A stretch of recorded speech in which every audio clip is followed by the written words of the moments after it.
Welcome to ANN news. అన్న, రీసెంట్గా Venezuela అధ్యక్షుడిని మదురోని అమెరికా కిడ్నాప్ చేసిన విషయం తెలిసిన విషయమే. కానీ ఈ కిడ్నాప్లో ట్రంప్ దూకుడుతనం, అమెరికా అధ్యక్షుడు ట్రంప్ దూకుడుతనంతో చేసినది. ట్రంప్ ఇలాంటి నిర్ణయాలు తీసుకొని కిడ్నాప్ చేశాడు, ఇలాంటి నిర్ణయాలు తీసుకుంటాడు, ఈ కిడ్నాప్ ట్రంప్ చేసింది అని అనుకోవాలా, లేదా ఎవరు అధ్యక్షుడిగా ఉన్నా సరే వాళ్ళు ఇలాంటి నిర్ణయాలు తీసుకుంటారు అనే దాని మీద విశ్లేషణ ఏంటి? నిజంగా ఈ చర్చ భారతదేశంలో జరుగుతుంది, మిగతా ప్రపంచవ్యాప్తంగా కూడా జరుగుతున్నది. ట్రంప్ వచ్చాక ట్రంప్ చాలా మూర్ఖుడు, ట్రంప్ రైటిస్ట్, ట్రంప్ దూకుడు నిర్ణయాలు తీసుకుంటాడని, కాబట్టే ఇలాంటివి జరుగుతున్నాయని చర్చ చాలా దేశవ్యాప్తంగా, మన దేశంలో చాలా మిగతా చోట్ల కూడా జరుగుతున్నది. ఇది నిజంగా ట్రంప్ తీసుకునే నిర్ణయాలు చూస్తుంటే నిజంగానే ట్రంప్ కాలంలో ఉన్న వాళ్లకు ట్రంప్ ఇట్లాంటి దుర్మార్గుడు, ట్రంప్ లేకపోతే ఇలా జరగదేమో అని అనిపించడం సహజం. కానీ అమెరికా చరిత్ర తెలిసిన వాళ్లకు, అమెరికా గతం తెలిసిన వాళ్లకు ట్రంపే కాదు ఎవ్వరున్నా ఇలాగే జరుగుతుంది అనేది అర్థమవుతుంది. గతంలో అమెరికా అనేక దేశాలను ఆక్రమించుకొని దోచుకున్న చరిత్ర ఉంది అమెరికాకు. అనేక దేశాల అధ్యక్షులను హత్యలు చేసిన చరిత్ర ఉన్నది. ఆయిల్ కోసం అనేక దేశాలను విచ్ఛిన్నం చేసిన చరిత్ర అమెరికాకు ఉన్నది. అప్పుడు ట్రంప్ లేడు, అధ్యక్షుడు ఎవరైనా కావచ్చు. అక్కడ అధ్యక్షుడు ట్రంపా, బుషా, క్లింటనా, ఒబామా, దానితో సంబంధం లేదు. అక్కడే కాదు, ప్రపంచంలో ఏ దేశంలోనైనా అధ్యక్షులు, ప్రధానమంత్రులు ఎవరు అనే దానితో సంబంధం లేదు.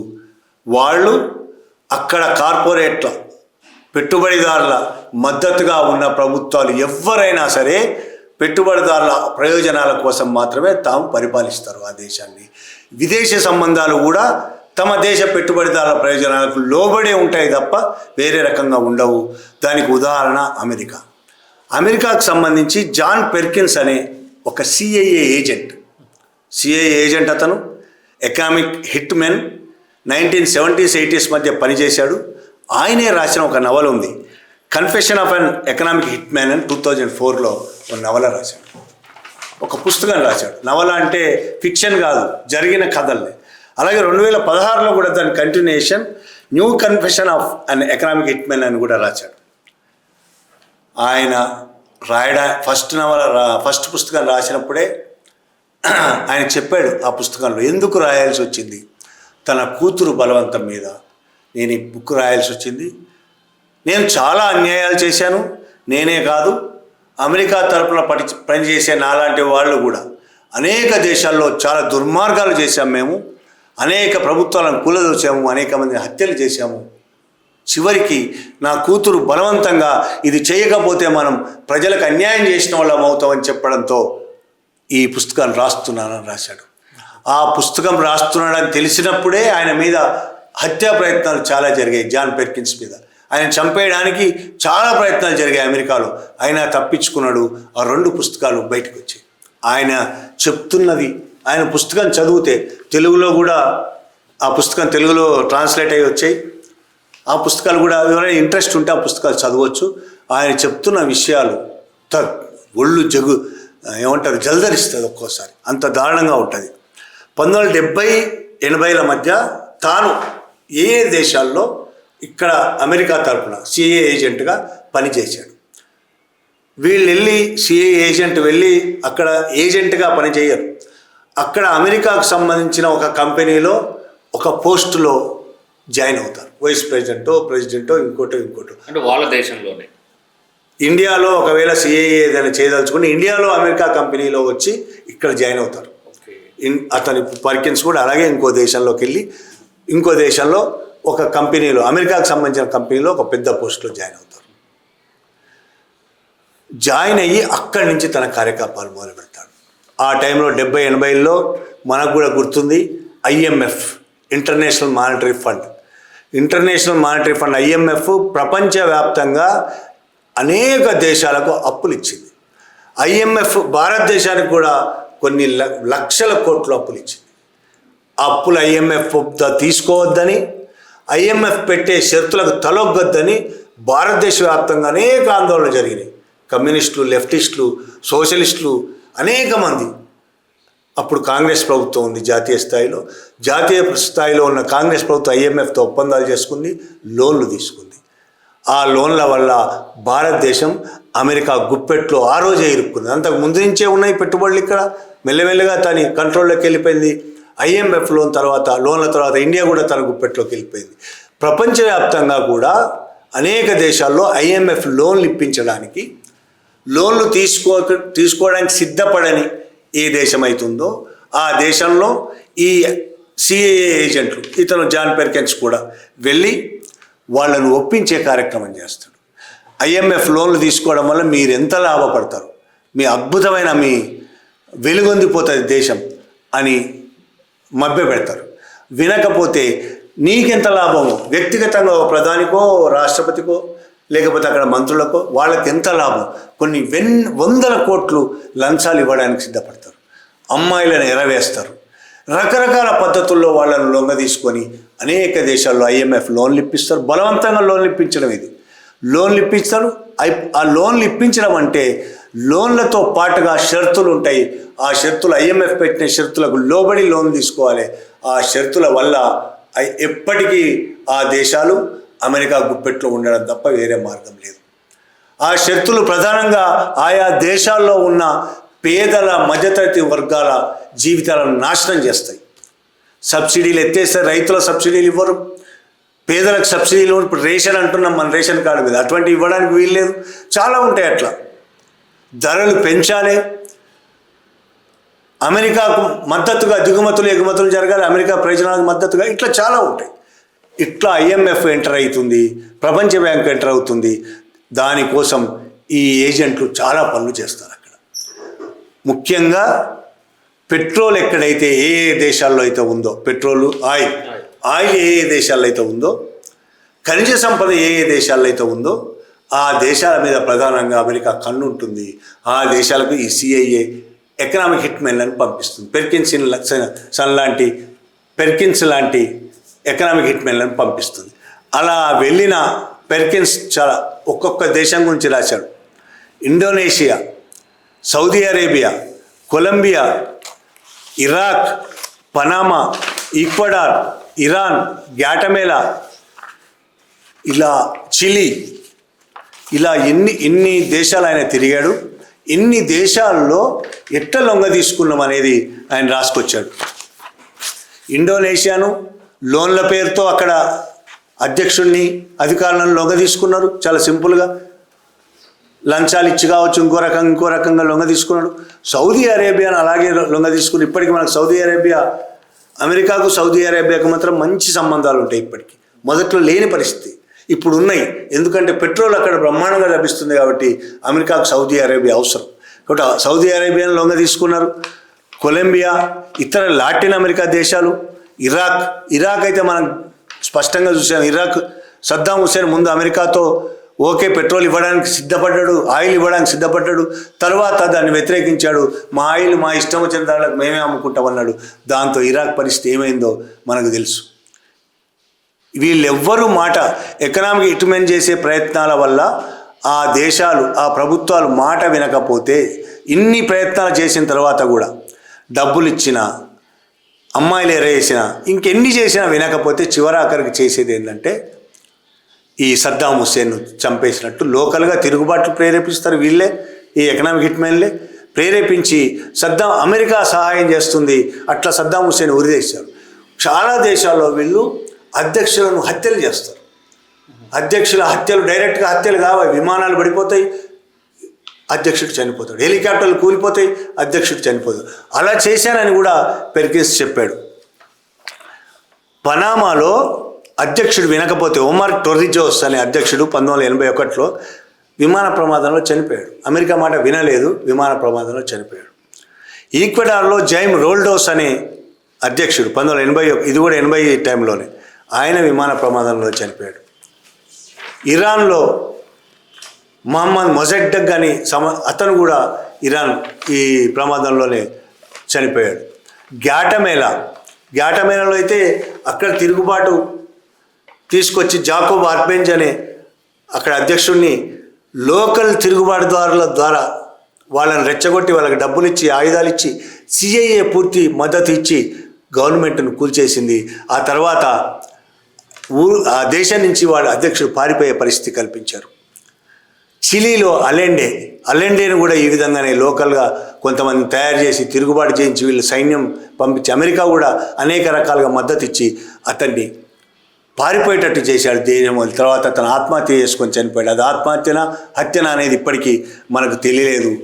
జాన్ పెర్కిన్స్ చెప్పిన విషయాలు ఇవి, కానీ చెప్పని విషయాలు కూడా, అంటే ఆయన వెళ్ళని దేశాలు, లిబియా లాంటి దేశం, లిబియాలో గడాఫీకి ఏం జరిగిందో చాలామంది తెలుసు, టీవీలో చూసాం మనం. గడాఫీ పరిగెడుతుంటే వెంటబడి తరిమి ఒక గోలో దాక్కుంటే బయటికి లాక్కొచ్చి కొట్టి చంపిన చరిత్ర మన కళ్ళ ముందుంది. అప్పుడు ఉన్నది ట్రంప్ కాదు, బుష్ ఉన్నాడప్పుడు. దాదాపు అన్ని దేశాల్లో ఇదే పరిస్థితి గత ప్రభుత్వాలు చేశాయి, గత అధ్యక్షులు చేశారు. ఇప్పుడు ట్రంప్ కూడా వెనిజులాలో అదే చేశాడు. మధురోని కిడ్నాప్ చేశాడు. వీళ్ళందరూ ఎందుకోసం చేస్తారు? ఈ ప్రభుత్వాలు వాళ్ళ పర్సనల్ వ్యవహారాలు ఇవన్నీ. ట్రంప్ పర్సనల్ వ్యవహారమా, బుష్ది పర్సనల్ వ్యవహారమా, క్లింటన్ది కాదు. వాళ్ళు ఎవరి ప్రయోజనాల కోసం పనిచేస్తారు? కార్పొరేట్ కంపెనీల ప్రయోజనాల కోసం. ట్రంప్ ఇవాళ కార్పొరేట్ కంపెనీలు, వెనిజులాలో ఎవరైతే పెట్టుబడి పెట్టిన కంపెనీ ఉందో ఆ కంపెనీని చావేజ్ రాగానే, అప్పటి అధ్యక్షుడు 99లో చావేజ్ అధికారంలోకి రాగానే జాతీయం చేసి ఆ కంపెనీని బయటికి పంపించేశాడు. ఆ రోజు నుంచి కుతకుతలు ఉడికిపోతున్నది అమెరికా. అప్పుడు ట్రంప్ లేడు, కానీ ఆ కార్పొరేట్ కంపెనీ నష్టాల పాలైందని చెప్పుకుంటుంది. నష్టాల పాలు కాదు, లాభాలు తగ్గిపోయినాయి. ఎందుకంటే వెనిజులాలో ఫ్రీగా వచ్చే ఆయిల్ని తీసుకొచ్చి ప్రపంచానికి అమ్మేది ఆ కంపెనీ, ఫ్రీగా తీసుకొచ్చి అమ్మేది కాబట్టి చాలా లాభాలు ఉండేవి. ఆ వెనిజులా చావేజ్ వెలగొట్టాడు కాబట్టి లాభాలు తగ్గాయి. దాంతో మళ్ళీ ప్రభుత్వాల ద్వారా ఇవాళ ట్రంప్ ద్వారా మళ్ళీ అక్కడికి ఆ కంపెనీ వెళుతుంది. రేపు మాపు ఆ కంపెనీ మళ్ళీ తిష్ట వేస్తుంది. ఈ అందరూ కూడా అధ్యక్షులు అందరూ కూడా క్యాపిటలిస్టుల కోసం, పెట్టుబడిదారుల కోసం మాత్రమే, వాళ్ళ ప్రయోజనాల కోసమే పనిచేస్తారు అనేది ఖచ్చితమైన నిజం. అమెరికా పెట్టుబడిదారులు ఇవాళ ప్రపంచవ్యాప్తంగా తమ పెట్టుబడులు పెట్టి దోచుకోవాలనే ప్లాన్తో చాలా కాలంగా చేస్తున్నారు. భారతదేశంలో కూడా వాళ్ళ పెట్టుబడులు ఉన్నాయి. భారతదేశం ఎప్పుడూ ఎదురు తిరగలేదు, ఎప్పుడు వాళ్ళని మీ వ్యతిరేకంగా ఒక మాట మాట్లాడలేదు. కాబట్టి వీళ్ళని చంపాల్సిన అవసరం లేదు, వీళ్ళని ఆక్రమించుకోవాల్సిన అవసరం లేదు. కాంగ్రెస్ హయాం నుంచి ఇప్పటిదాకా హుజూర్ రాజకీయాలే వీళ్ళవి. ఈ మధ్య చూశాను, ట్రంప్ మోడీని ఇష్టం వచ్చినట్టు మాట్లాడుతున్నాడు, అయినా మోడీ అన్నీ మూసుకొని కూర్చున్నాడు. అంటేనే వీళ్ళవి హుజూర్ రాజకీయాలు. అంతకుముందు మన్మోహన్ చేసింది అదే. మన్మోహన్ ఏం చేశాడో ఇవాళ మోడీ కూడా అదే చేస్తుండు. అమెరికా ఏది చెప్తే ఎక్కడ కూర్చోమంటే అక్కడ, నిలబడమంటే నిలబడతాడు, కూర్చోమంటే కూర్చుంటాడు. ఏది చేయమంటే అది చేసే పరిస్థితి ఉంది. ఇక్కడ చట్టాలను కూడా అమెరికా ప్రయోజనాలకు అనుగుణంగా మార్చే దౌర్భాగ్యమైన దేశం మనది. కాంగ్రెసా, బీజేపీయా, ఇంకోట అనే దాంతో సంబంధం లేదు. అమెరికా క్యాపిటలిస్టులకు అనుగుణంగానే మన దేశమైనా చాలా దేశాలు ఇవాళ వాళ్ళకు అనుగుణంగా నడుస్తున్నాయి. కాబట్టి వీళ్ళు ఎదిరించే వెనిజులా లాంటి వాళ్లను దాడులు చేస్తారు, హత్యలు చేస్తారు, కిడ్నాపులు చేస్తారు. అది అమెరికా చరిత్ర. ఓకే, ఇదే సందర్భంగా ట్రంప్ గ్రీన్లాండ్ స్వాధీనానికి కూడా సన్నాహాలు చేస్తున్నాడు. గ్రీన్లాండ్ని నేను కొనేసుకుంటాను, మీ అందరికి డబ్బులు ఇస్తాను, మీరు ఎవరు మాట్లాడకపోతే నేను సైనిక చర్యలు చేపడతాను. అంటే దీని మీద అసలు ఏం జరుగుతుంది గ్రీన్లాండే కాదు, ఇప్పుడు ఎంత దూకుడుగా ఉన్నారు అమెరికా పెట్టుబడిదారులు అంటే, ట్రంప్ దూకుడుగా ఉన్నాడు అని మాట్లాడుతున్నాడు. ట్రంప్ దూకుడుగా కాదు, అమెరికన్ క్యాపిటలిస్టులు దూకుడుగా ఉన్నారు. ఆ దూకుడు మనకు ట్రంప్ రూపంలో కనబడుతున్నది తప్ప ట్రంప్ ప్రత్యేకంగా దూకుడుగా. ఇక్కడ నేను ట్రంప్ అని మాట్లాడుతున్నానంటే ట్రంప్ వెనక ఉన్న కార్పొరేట్ కంపెనీల గురించి మాట్లాడుతున్నాను. ట్రంప్ ఎంత దూకుడుగా ఉన్నాడంటే వెనిజులా మీద దాడి చేశాడు. వెనిజులా మీద దాడి చేయడానికి ముందే చైనాతో సుంకాలు పెంచుతారని బెదిరించాడు చైనాను. భారతదేశం మీద అధిక సుంకాలు వేశాడు. ప్రపంచవ్యాప్తంగా రష్యాతో సంబంధాలు ఉన్న అన్ని దేశాలకు సుంకాలు పెంచి బెదిరించే పరిస్థితి ఉన్నది. ఎందుకున్నది? మనం ఆయిల్ ఎవరి దగ్గర కొనాలి అనేది నిర్ణయించుకోవాల్సింది ఎవరు? నేను ఏ పెట్రోల్ బంకులో పెట్రోల్ పెంచుకోవాల్సింది నేను నిర్ణయించుకోవాలి. కానీ అక్కడ ట్రంప్ నిర్ణయిస్తున్నాడు భారతదేశం ఆయిల్ ఎవరి దగ్గర కొనాలి అని. ట్రంప్ భారతదేశం ఆయిల్ ఎవరి దగ్గర కొనడం అనేది వాళ్ళకేం లాభం అంటే అమెరికన్ క్యాపిటలిస్టులకు ప్రయోజనకరమైన దగ్గరనే భారతదేశం ఆయిల్ కొనాలి, రష్యా దగ్గర ఆయిల్ కొనొద్దు. కొంటున్నారు కాబట్టి బెదిరించాలి వాళ్ళని. ఏ విధంగా బెదిరిస్తున్నాడు? సుంకాలు పెంచుతాం, పన్నులు పెంచుతాం అని బెదిరిస్తుంది. చైనాను ఆ విధంగా బెదిరిస్తే నువ్వు ఏదైతే అది పెంచుకో, నేను కూడా పెంచుతాను, అది కూడా పెంచింది దిగుమతుల మీద. అమెరికా దిగుమతుల మీద అది పన్నులు పెంచుతుంది.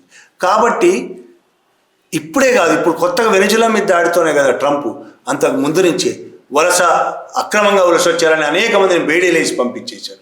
ఈ విధంగా క్యాపిటలిస్టులకు కార్పొరేట్లకు ఏది లాభమో ఆ పని చేస్తూ చేస్తూ అది పీక్ లెవెల్కి వెళ్ళిపోతుంది. దానిలో భాగంగా వెనిజులా మీద దాడి చేశారు, అధ్యక్షుని కిడ్నాప్ చేశారు, ఇప్పుడు కొలంబియా మీద దాడి చేస్తా అంటున్నాడు. గ్రీన్లాండ్ నాకు కావాలి అంటున్నాడు. నాకు అది కావాలంటే కావాలి, దట్స్ ఆల్. అది చిన్నపిల్లలు చాలామంది చిన్నపిల్లలు మొండి పట్టుబడతారు. ఇది నాకు ఇది కావాలంటే కావాలని. ఇది చిన్నపిల్లలు మొండి పట్టు కాదు, ఇది చాలా ప్లాన్డ్గా ప్రపంచం మొత్తం మీద తన పెత్తనాన్ని బలోపేతం చేసుకోవడం కోసం చాలా ప్లాన్డ్గా, చాలా దుర్మార్గంగా అమెరికన్ సామ్రాజ్యవాదం చేస్తున్న ఒక దుర్మార్గమైన కుట్ర. బయటికి ఎన్నైనా చెప్పొచ్చు, వెనిజులాలో డ్రగ్స్ ఉన్నాయి కాబట్టి డ్రగ్స్ మాకు సరఫరా చేస్తున్నారు కాబట్టి మేము దాడి చేశామని చెప్పొచ్చు.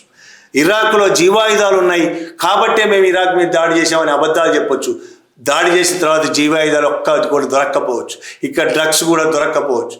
అబద్ధాలు చెప్పి దాడులు చేయడం అనేది అమెరికాకు అలవాటు. ట్రంప్ అలవాటు అనట్లేదు, లేదు, అమెరికాకే అలవాటు.